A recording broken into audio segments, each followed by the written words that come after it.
Mr. Chairman, I'll start off with itong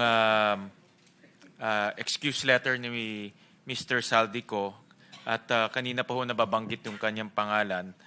Dito po sa kanyang excuse letter, meron ho siyang pinadalang medical records na sinasabi niya na hindi siya makakadalo ho dito dahil meron siyang karamdaman.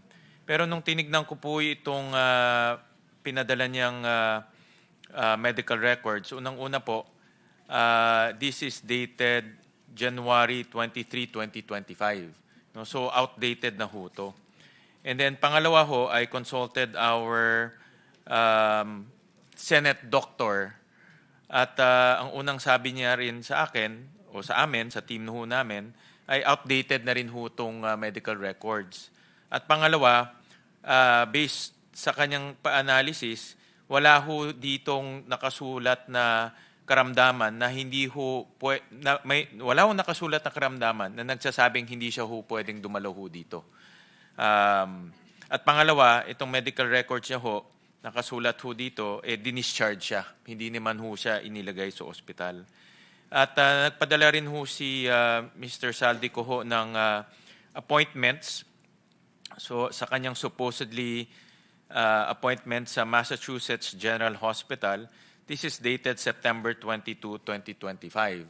So ano na ho ngayon, November 14. No? So almost 2 months na po ang nakaraan. So in other words, Mr. Chairman, hindi ho katanggap-tanggap itong excuse letter ni Mr. Saldico at hindi ho ito para sa akin, hindi ho ito katanggap-tanggap na gamitin na hindi ho siya pwedeng dumalo dito sa ating pagdinig.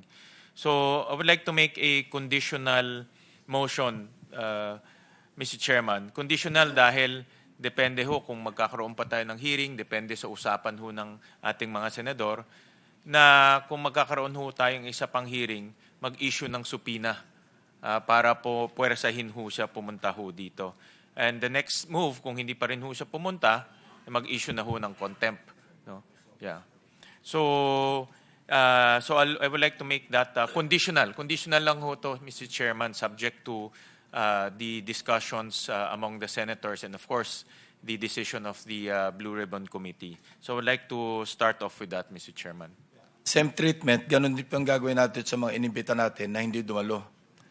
Susunod, papadala natin sila ng supina tulad yung sina Pakana, Regional Director, pinaimbita ni Senator JB, and all the others na hindi sumipot in today's hearing.